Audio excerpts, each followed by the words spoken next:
Bu, saya mau melaksanakan tugas CDP saya tentang menggali informasi dari Ibu tentang pengambilan keputusan oleh pemimpin sekolah dengan nilai-nilai kebajikan. Saya ingin bertanya beberapa pertanyaan sih ke Ibu mengenai pengambilan keputusan.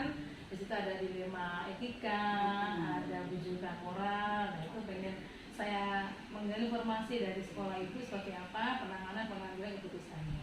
Bu ya. Oke, siap. Pak mengganggu ya Bu ya? Iya, nggak apa-apa Bu Wulan. Iya Ibu. Ya, yang namanya kepala sekolah kita memang harus punya pengalaman, harus kuat. Contohnya seperti ini, kita baru datang ke sekolah, kita kan belum tahu bagaimana keadaan situasi di dalam. Setelah kita selidiki semuanya, kan harus kita benahi yang dari dalam dulu. Kalau dari dalam bagus, otomatis nanti kita dilihat di luar juga bagus. Contoh, baru datang pasti kita muter kebersihan sekolah ini. Karena kebersihan itu kan satu dari pangkal untuk kesehatan juga, kita juga wujud untuk contoh di luar masyarakat biar dia lebih tertarik. Betul. Nah, itu dilemanya seperti ini. Awalnya memang kotor segala macam. Ya kita maklum karena baru datang itu 2 tahun tidak ada kepala sekolahnya. Iya, jadi masih PLT. Terus bagaimana Bu? Bagaimana Ibu dapat mengidentifikasi kasus-kasus yang merupakan dilema etika atau bujukan moral Bu? Itu belum selesai tadi ceritanya ya. Iya. Setelah itu otomatis yang dipanggil adalah penjaga sekolah.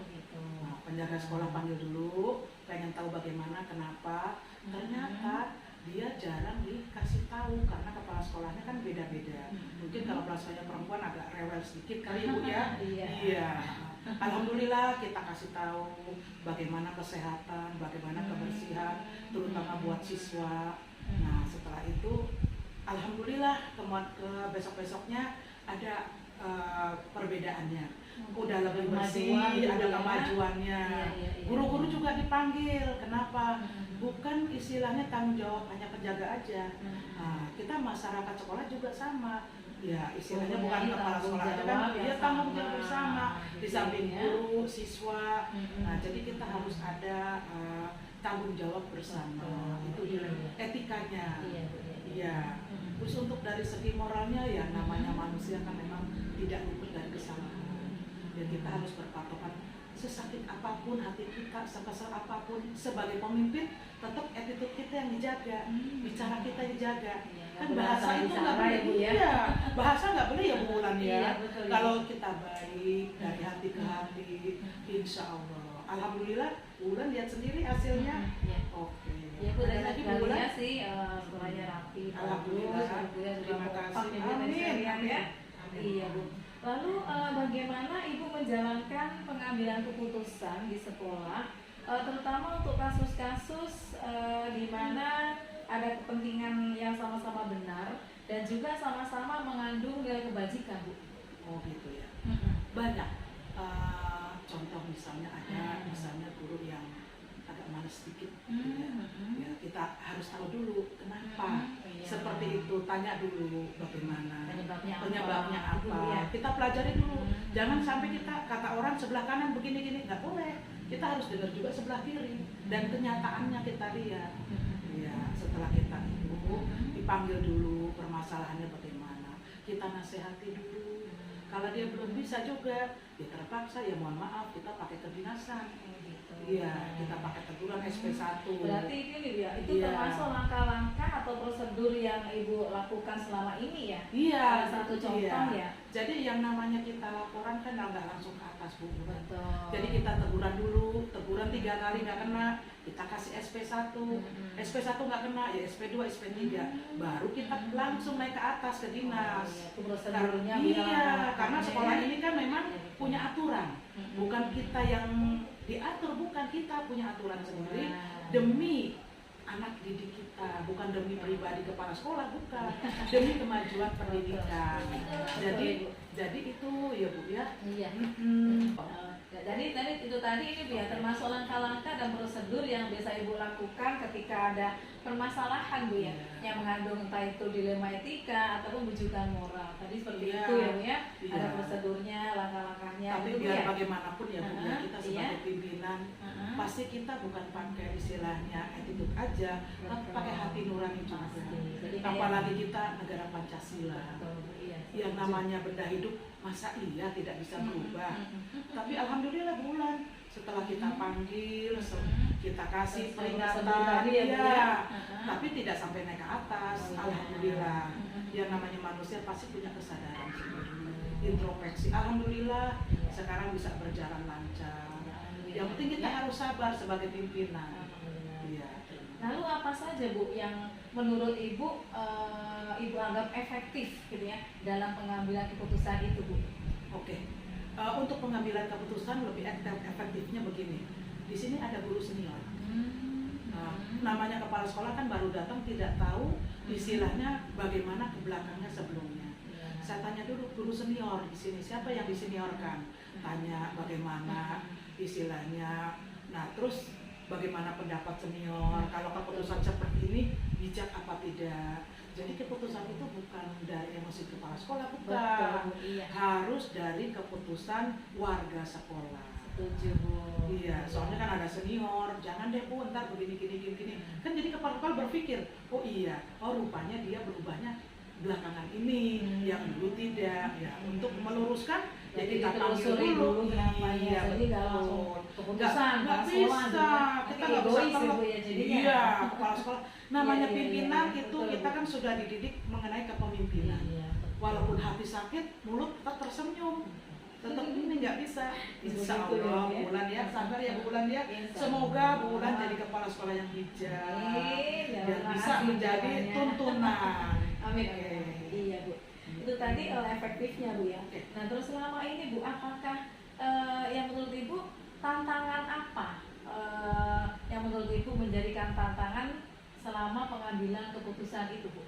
Waduh, tantangannya banyak Bu Bulan. Baru dipanggil aja, nggak mau datang. Gurunya? Nggak mau. Ya mungkin setelah kita tanya faktornya apa, takut sama kepala sekolah. Padahal kepala sekolahnya cuma besar badannya aja.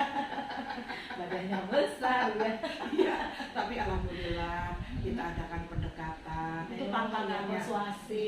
Iya. Dipanggil dulu ke kantor, dikasih istilahnya pengertiannya dulu, kenapa dipanggil ini segala macam. Itu tantangannya berat. Ibarat kalau baru datang itu narik bambu dari ujung Bu, berat sekali. Karena waktu datang ini amburadul. Alhamdulillah sudah tertata rapi, dalamnya juga ditata, casing sekolahnya juga sudah alhamdulillah baik.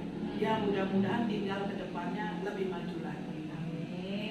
Tantangannya Bu ya. Iya, tantangannya aduh berat sekali itu. Iya, karena SDM-nya kan beda-beda. Warga sekolah mendukung ya Bu ya, jadi bisa Alhamdulillah menyelesaikan tantangan itu ya Bu iya, ya. juga kan ada komite Bu. Oh iya, komite Komite sekolah kita panggil. Ada korwas juga. Ada. Untuk kemajuan ini komite kita kumpulkan dari komite, kita bicarakan tujuan saya ke sini, bagaimana sekolah ini biar maju, dibantu sama komite. Alhamdulillah semuanya berjalan dengan baik. Terus apakah Ibu ada jadwal atau tata kala ya, atau misalnya schedule untuk penyelesaian masalah yang ada di sekolah Ibu dan Ibu ada keputusan tersebut? Ada.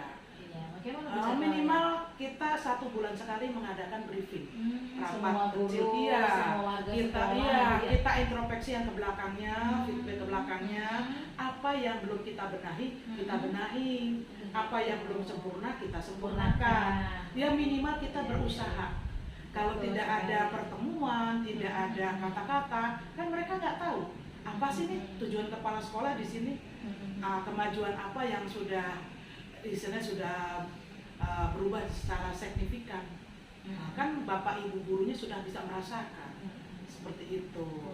Iya. Terus kira-kira Bu, untuk menyelesaikan permasalahan itu, untuk menghadapi tantangan itu, Ibu ada nggak yang membantu Ibu selama ini?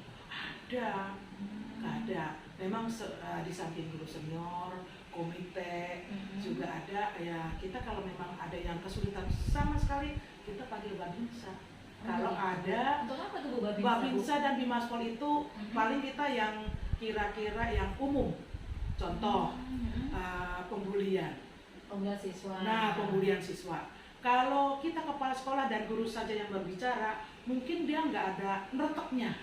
Karena kan nggak ada dari pihak yang paling keamanan gitu. Nah, kita undang Babinsa dan Bimaspol. Mereka yang nanti menggambarkan kalau pembulian itu dilarang. Istilahnya bukan tata cara orang kita, adat kita. Nah, kalau Babinsa yang berbicara itu mereka pasti ngerti. Kan takutnya karena dia kan pakai karena dia kan pakai seragam, pakai apa? Ada aturan hukumnya. Ada aturan hukumnya. Jadi gitu. setidaknya ngerem, mengurangi. Namanya pembulian di kelas, di ini segala macam, ya kita berusaha. Apalagi kita sekolahnya berhadapan-hadapan. Pastilah mereka kan ada yang bersaing, itu maksudnya kita menghindar seperti itu. Itu dari luar ya kita dibantu. Iya, jadi lebih aman, lebih mengenal. Insya Allah, yang penting kita jadi berusaha. lebih terlindungi juga. Kalau kita melibatkan pihak luar selain komite, korlas, kemudian Babinsa dan murid, wali ada murid. Babinsa, kemudian apa namanya Bu? Babinsa dan Bimaspol. Yang Bimaspol, gitu ya. Alhamdulillah sih lebih safety gitu ya. Alhamdulillah, biar lebih safety lah.